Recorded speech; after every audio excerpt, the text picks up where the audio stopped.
Hey everybody, thank you for tuning in. We are live in the Sustainable Self-Development group with Borge Fagerli.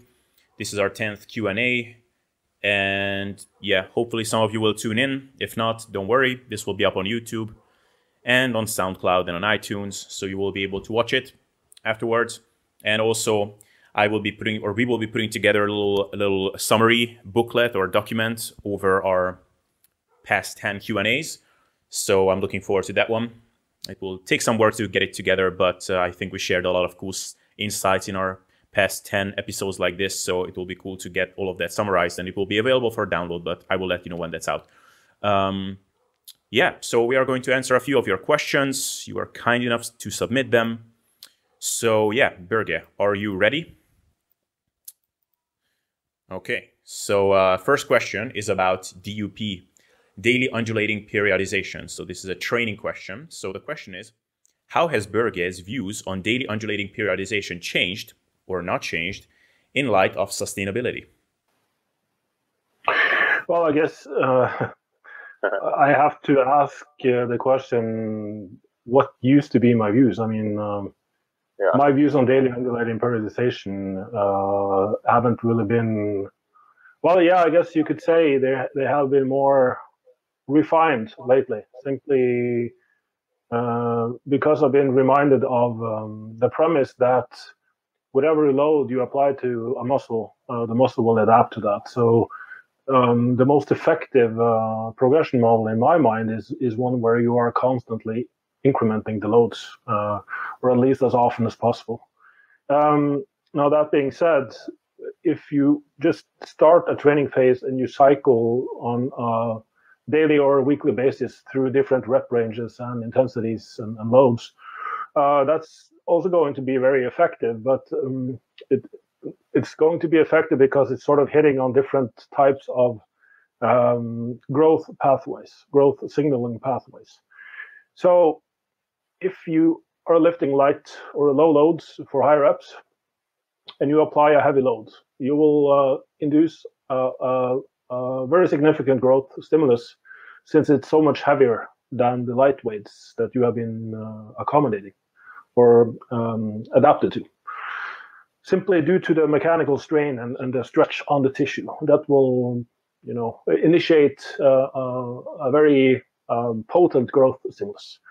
If you are adapted to lifting heavy loads, then you apply a low load for high reps, then you will induce further growth simply because low load high rep training adds a metabolic stimulus where it burns in the muscle, and you get the adaptations connected to that, whether it be satellite cell activation. And there was just a study that I posted in the SSD group looking at, it was a Swedish paper where they had used a weekly undulating periodization model, and weeks 4 and 8 they did high frequency low load occlusion training. Now, this study, they were able to display some of the highest growth rates ever seen in any research study, and so it's quite impressive. But in my mind, knowing what we know about the different growth pathways and knowing what we know about the repeated bout effect, and essentially the progression model that I find to be most effective is where you sort of separate the stimuli into two phases, where you have like focus on metabolic stress and then mechanical stress, where you just slowly taper off, and then start from low loads and build up into heavier loads.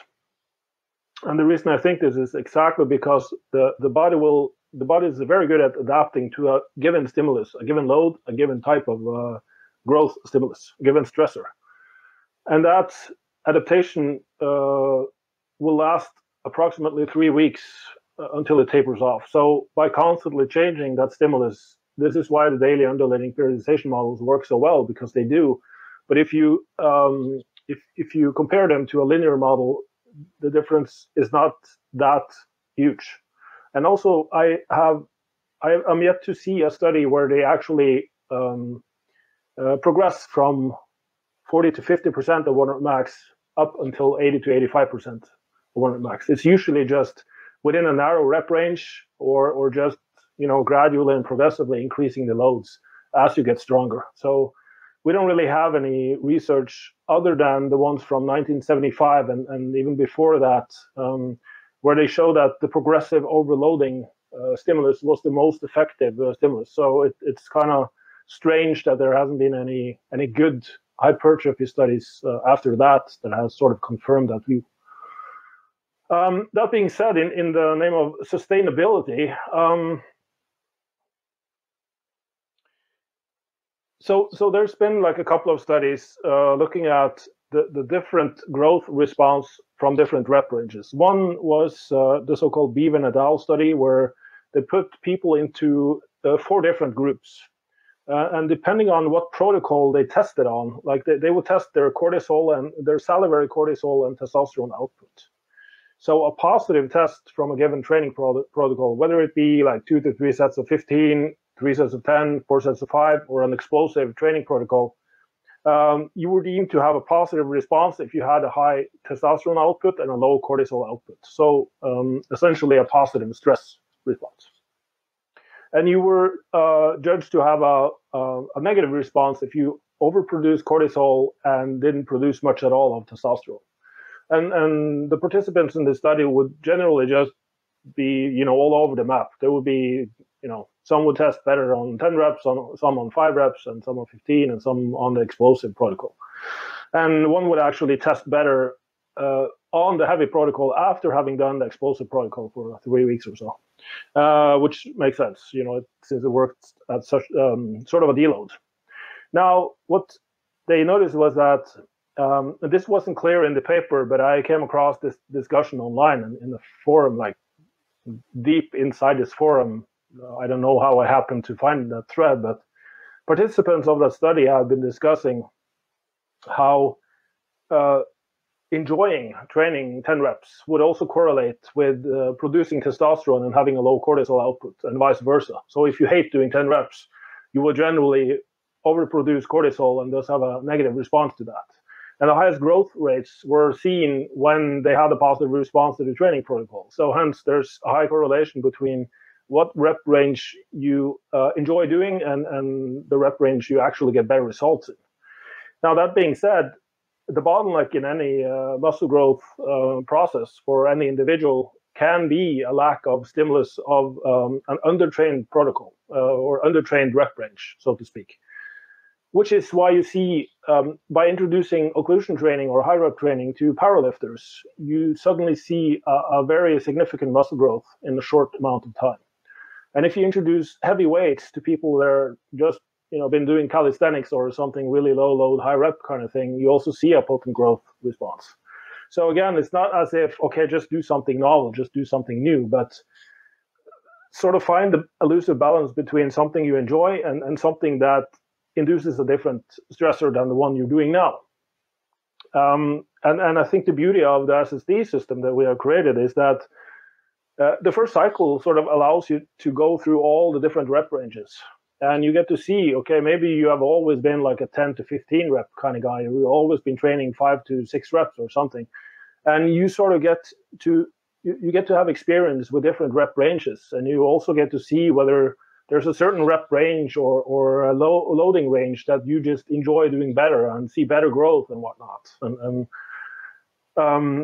on the next cycle, we're obviously going to follow videos where we discuss how you can individually adjust the program depending on what sort of profile you display. Are you like a really explosive, low work capacity kind of guy, or are you more of the strength endurance kind of guy?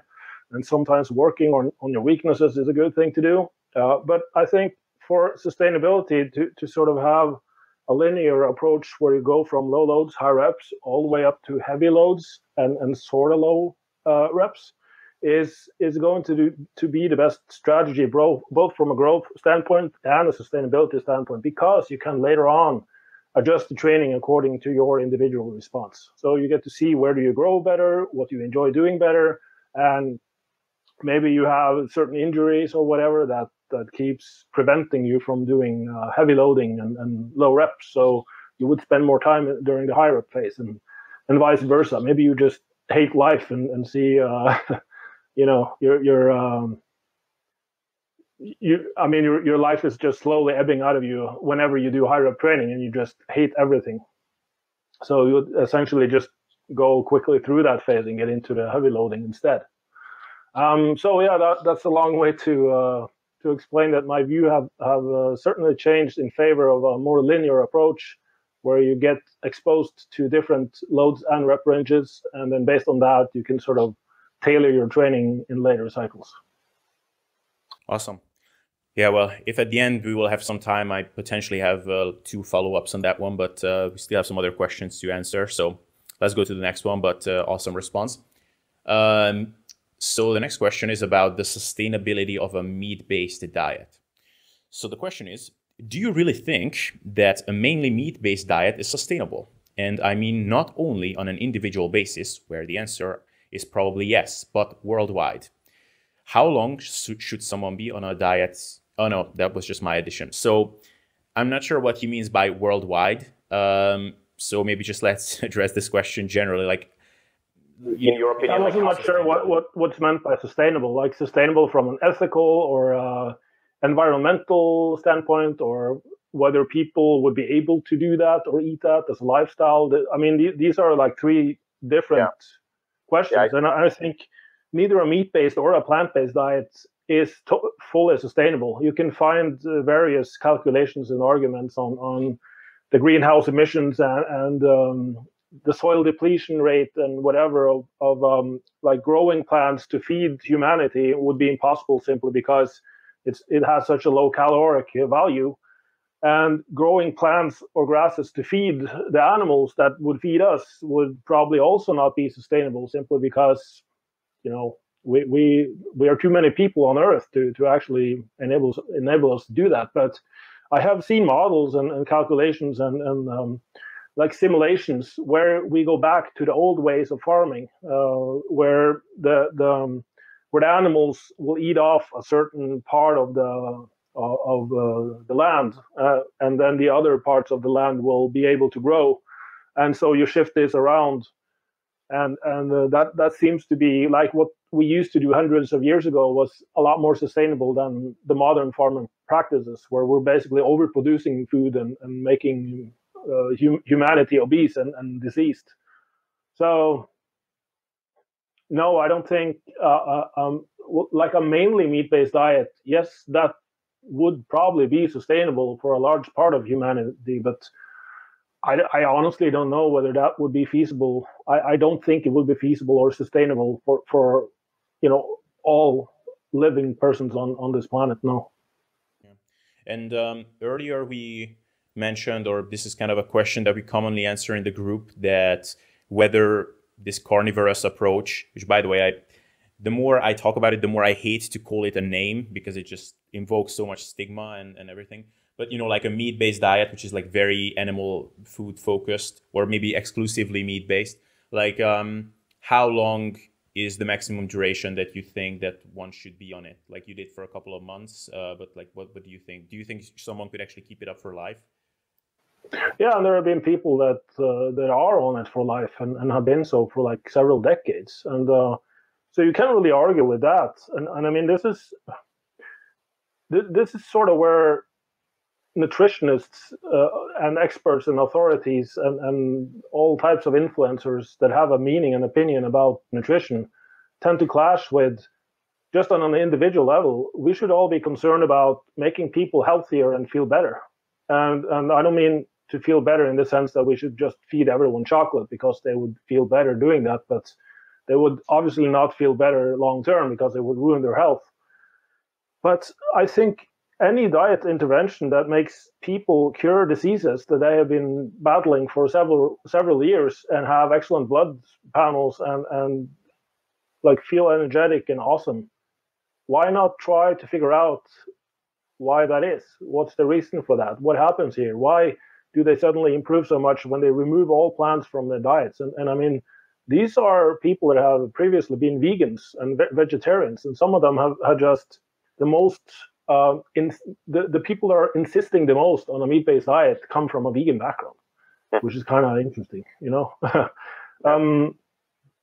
but I think stay on the diet that you feel the best on for as long as it takes you to feel good. And just for my own sake, I mean, I used that diet and improved several health parameters, and I got leaner and stronger and looked better and got comments on it as well. And then I just, felt like eating some carb foods again, some fruits, some berries, some veggies, and I did that for a while. I gained some weight. I stopped feeling well. I got the usual blood sugar fluctuations and energy swings, and I had that reference point, that experience, and I knew to just go back to more meats and less carbs, and everything cleared up, especially my digestion and my gut health. So I think just having experience with different diet approaches, and also being aware of what you're doing stress-wise and lifestyle-wise, because the more you know about diet, the easier it is to sort of blame and hang everything on what you're eating. Yeah.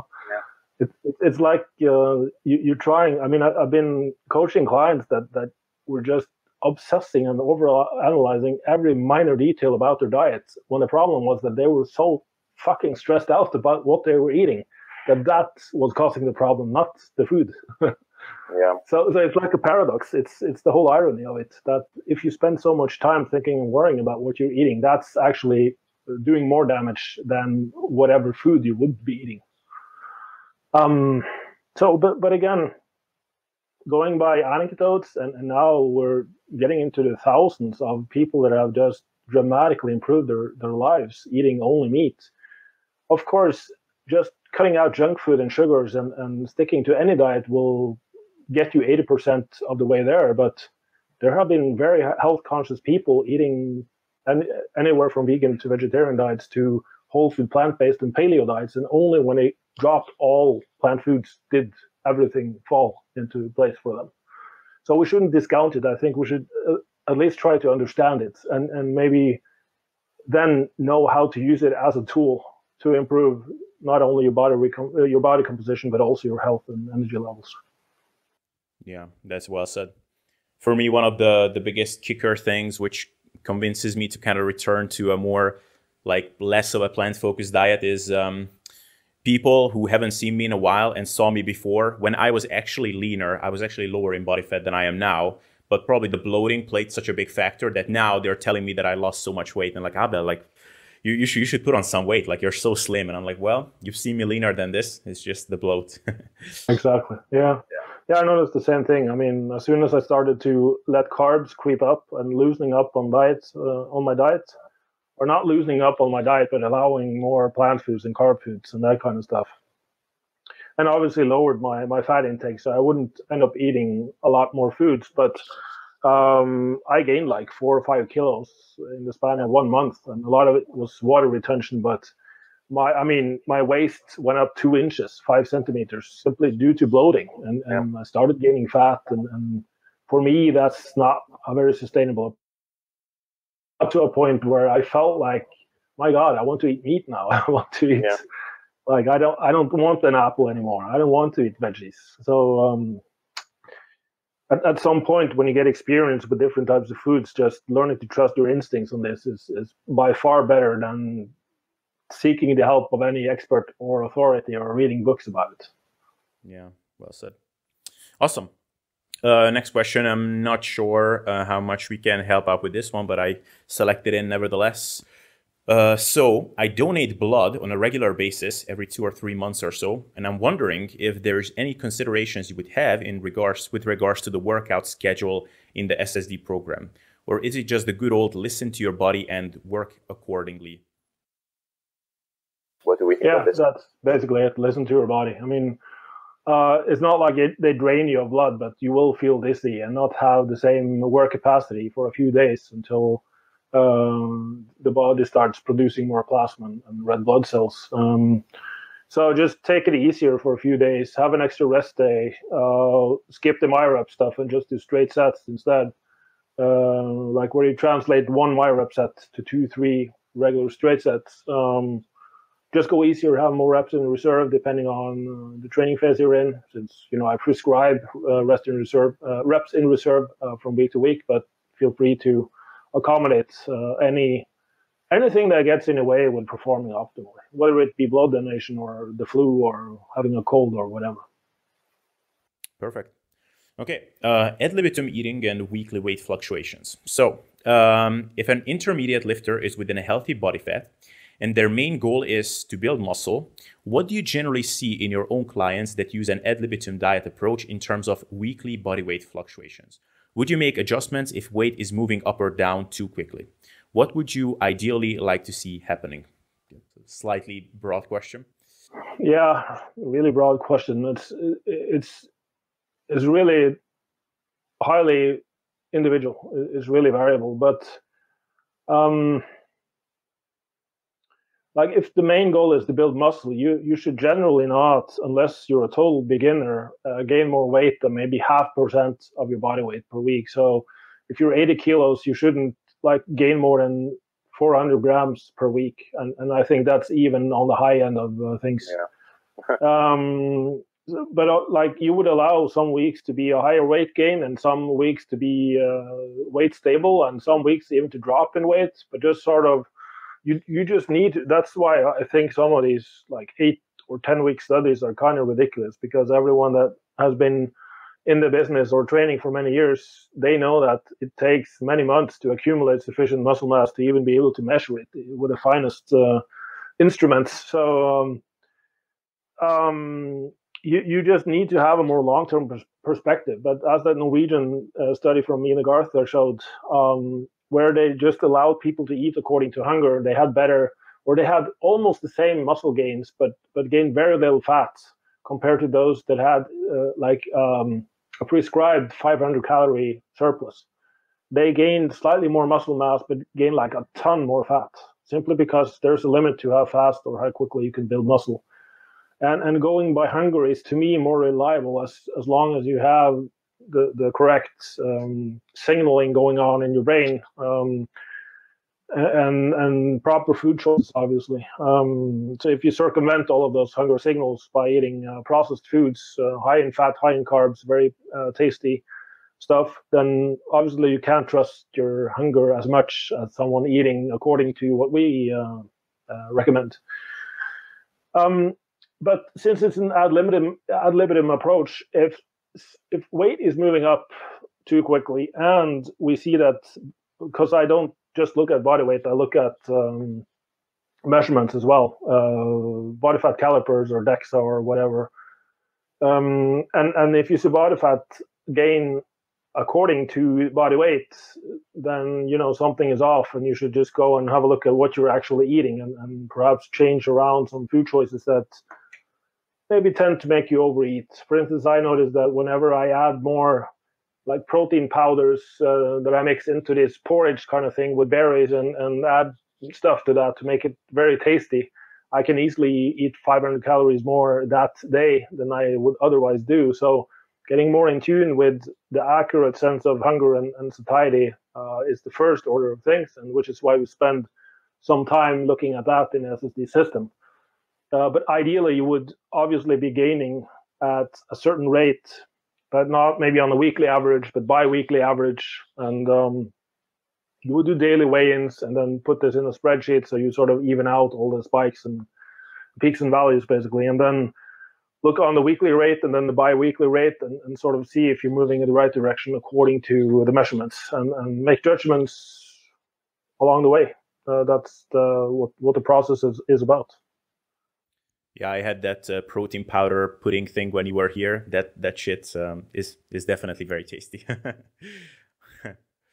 Okay, next question, which is an interesting one, and I'm also curious about this.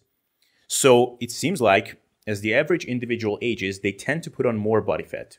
Do you think this is more lifestyle related, or something inherent in an individual's BMR or hormonal levels causing a decrease in resting metabolic rate? Well, it's all of these. I mean, we know that aging causes anabolic resistance, where the muscle doesn't respond as well to training or amino acid signaling.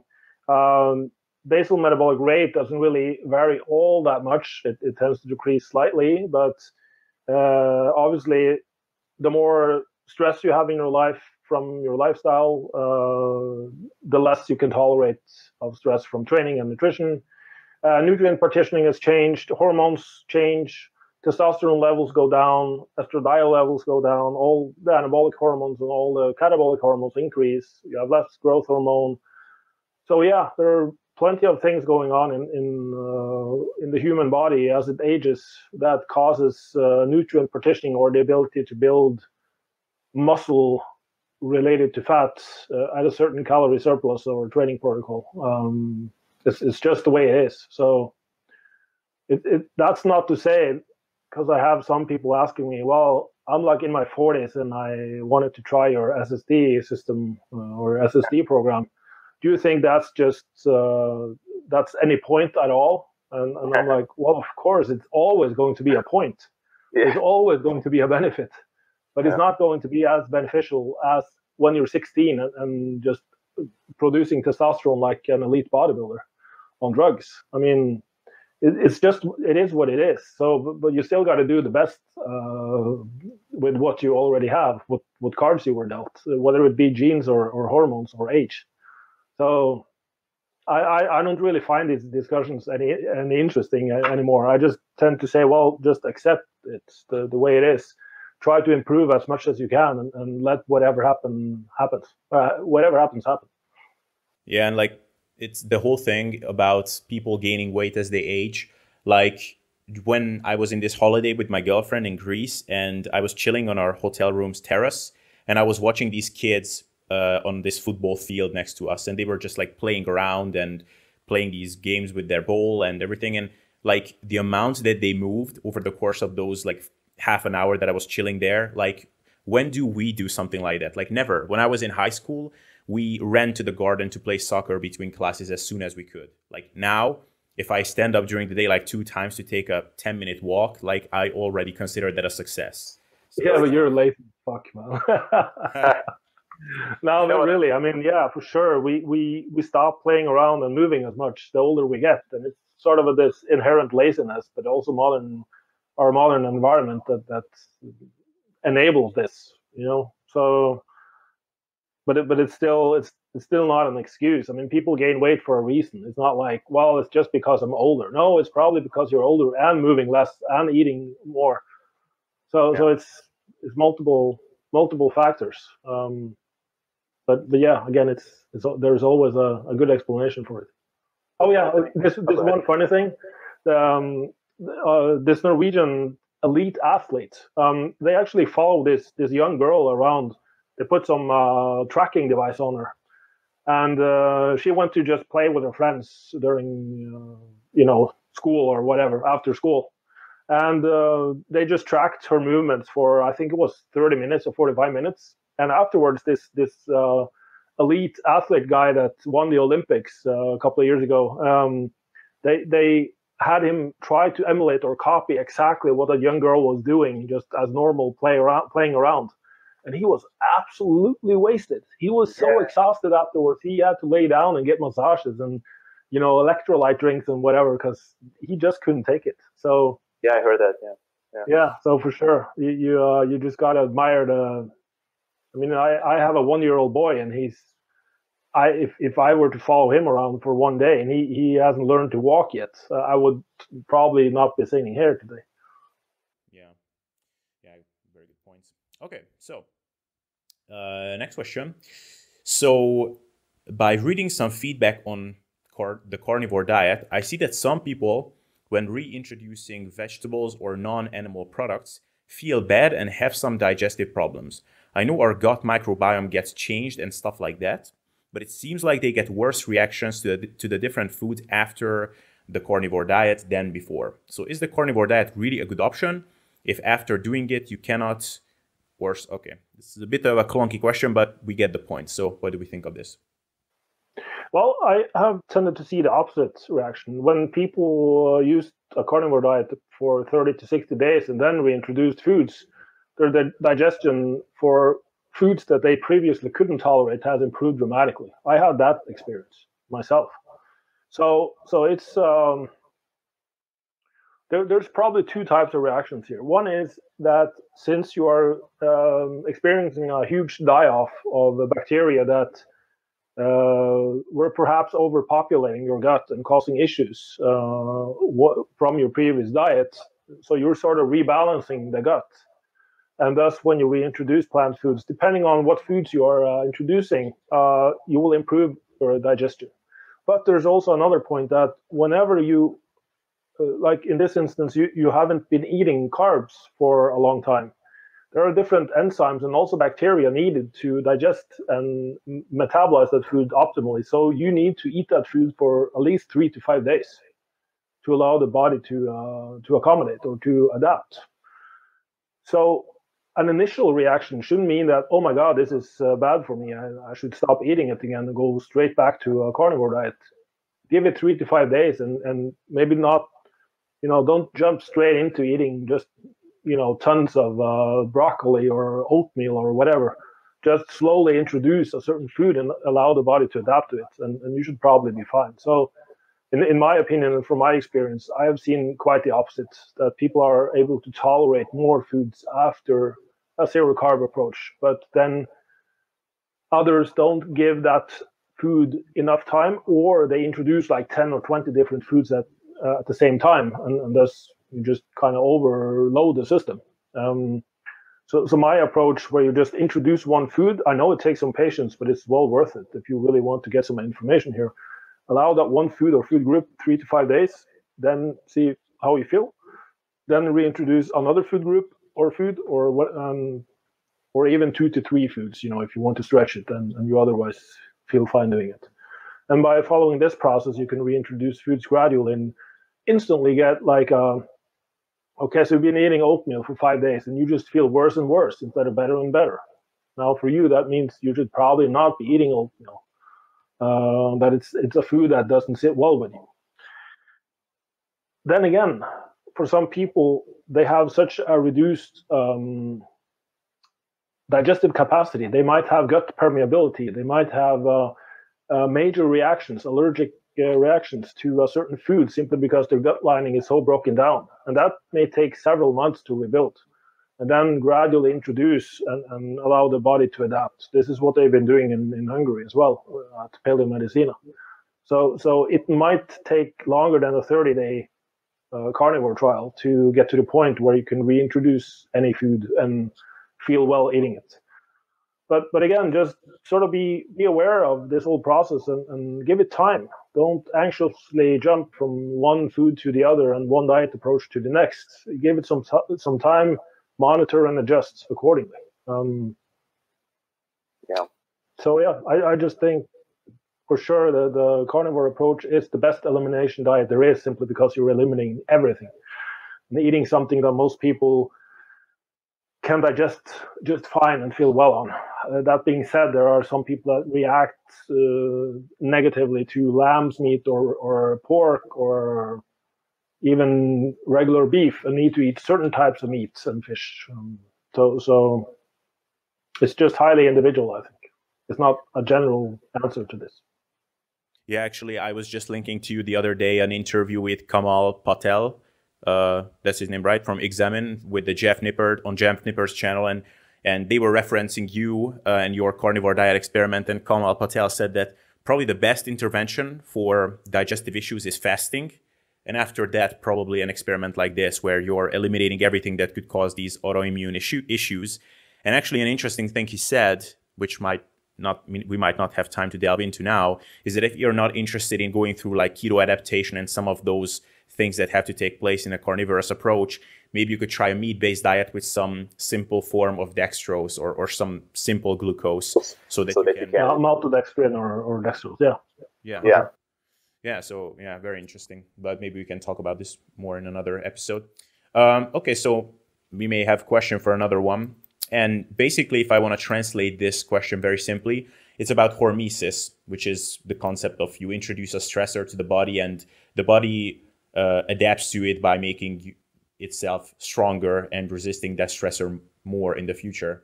So if that's the case, that works, and it works with a lot of things like exercise and plant foods and all kinds of things, Could it be conceivable that occasionally eating some crap and processed foods could be beneficial to strengthen our body?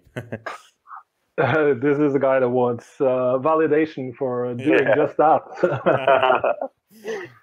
Yeah. I'm heading down to McDonald's to induce hormesis. In principle, I wouldn't call it hormesis per se, but I mean,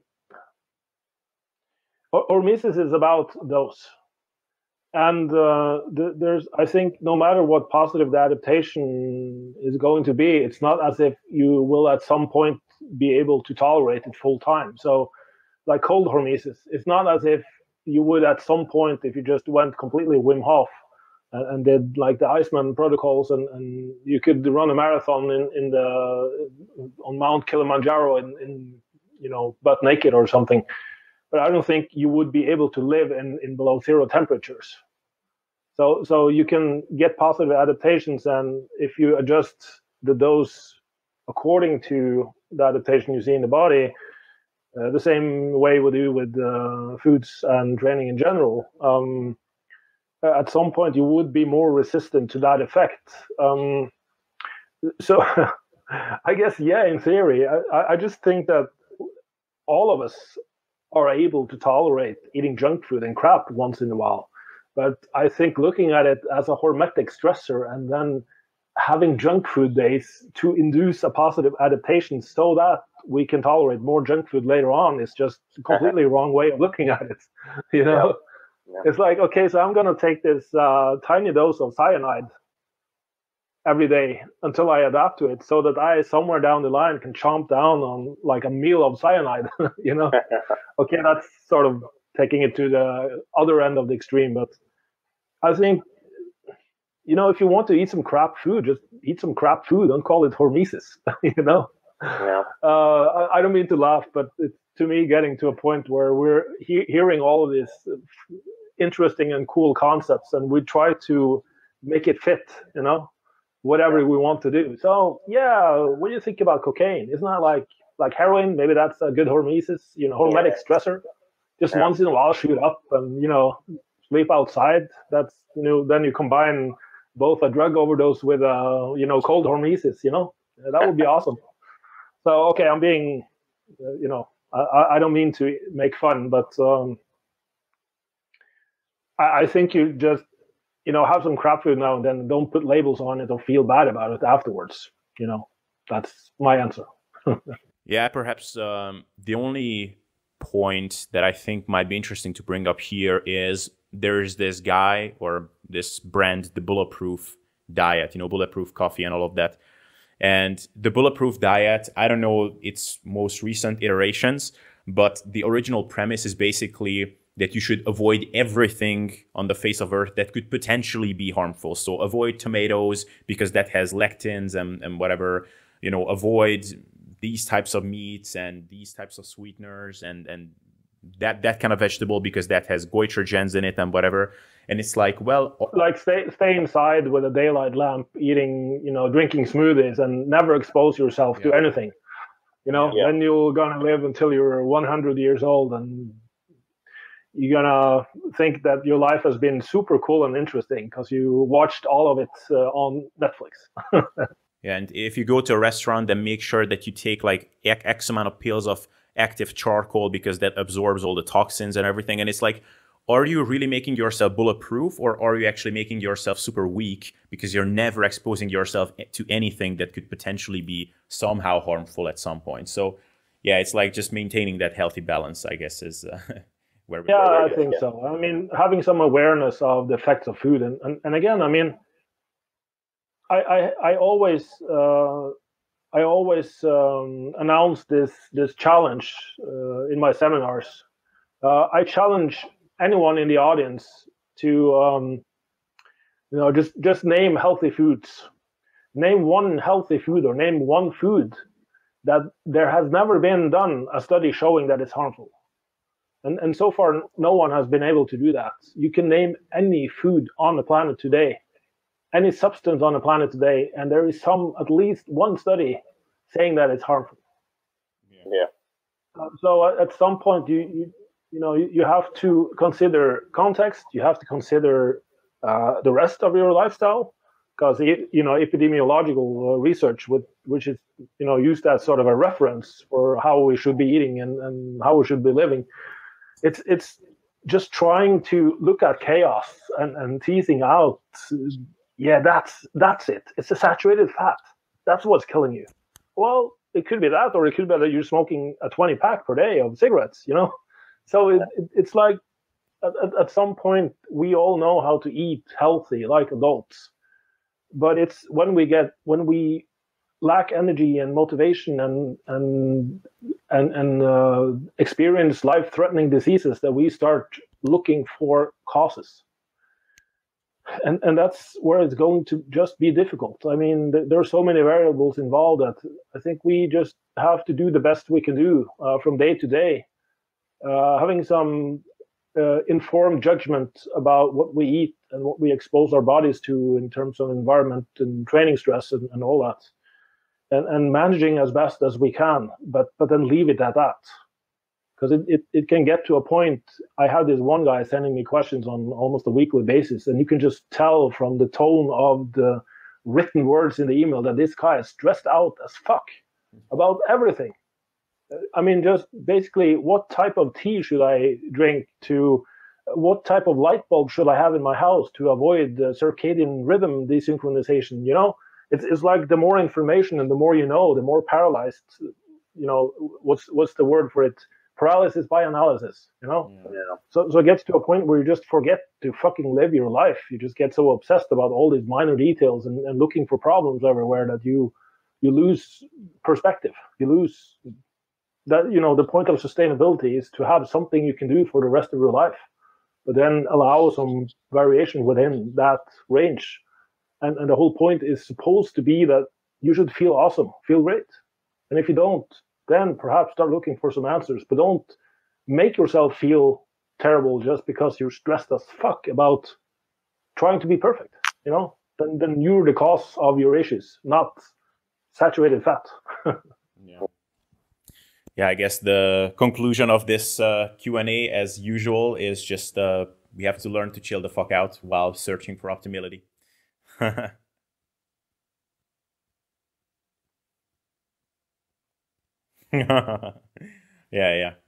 Yeah. So maybe that could be a motto for the podcast, like aim to get a little bit better than you were yesterday and chill the fuck out. Something like that. Yeah, exactly. I love that. Yeah. Cool. So we went a bit over 45 minutes and we answered almost all of the questions. So the ones that we didn't get to, maybe we can answer in the next one. Yeah, or I can just sort of, like the one on how does Borge manage motivation. I can just tell you right away that motivation is overrated. Motivation is the most volatile fuel you can ever use. So build in habits and routines and let motivation come from being inspired. You get inspired by seeing that what your routines or your actions is all actually leading to a positive result. And that's where motivation just spontaneously appears. I don't try to force motivation. So I think that's a good answer for that one. And how do you keep an eye on progression when you're always training in an auto-regulated fashion? And I mean, come on. It's like if you're able to do more weight for more reps at any point in a given exercise, then you are progressing. So I really don't see that that's even a problem at all. I can easily see that I'm progressing from training cycle to training cycle because I'm doing more reps for a higher load. Yeah, there you go. Cool. So we did cover it all. Yeah, we did. Awesome. Cool. So thank you everybody for tuning in. This was Q&A number 10. So thank you for all of you for submitting a lot of questions up until this point. I hope you enjoy these ones, and we'll try to. And sorry for the ghostly light, but I'm sitting in the guest room as to not disturb my 1-year-old son who is trying to sleep. So the lighting is piss poor in here. I'll improve it for the next one. Yeah, I'm also sorry for, I got some complaints that I'm tilting my head while I'm doing these, but you have to keep in mind that I'm seeing Borge in the side of my monitor in a small window like this, so I have to kind of angle myself to see him. So. Oh my God, stop tilting your head, man. You're such a loser. How can you keep tilting your head? Yeah. talking about personal development and whatever. Actually complaining about you tilting your head. I think they have problems. You don't. Well, we all have weird problems. So that's silly. Yeah, but anyway, so thank you for tuning in, and we will try to make one of these happen again in like a week or two or something. We will let you know when that happens. And so, yeah, that would be our Q&A for today. So thank you for tuning in, and see you next time. All right, guys, I hope you enjoyed this episode and liked what you heard. And if you did, then I think you definitely love our SSD Training and Nutritional course that we recently put out with Borge Fagerli. This program not only contains a 12-week phasic training program that you can use to time efficiently and safely build the best body you can, but also gives you 4+ hours of video lectures about managing your nutrition and lifestyle to not only look good, but feel and perform optimally. And besides this, you will also be getting some really awesome bonuses like Borge Fagerli's MyoReps and Zero Carb ebook. So if this sounds interesting to you, then go ahead and check out sustainableselfdevelopment.com/SSD program. And of course, to not miss out on future episodes like this, subscribe to the podcast and you'll be up to date on everything we'll be putting out. So thank you for hanging around up until now, and see you next time.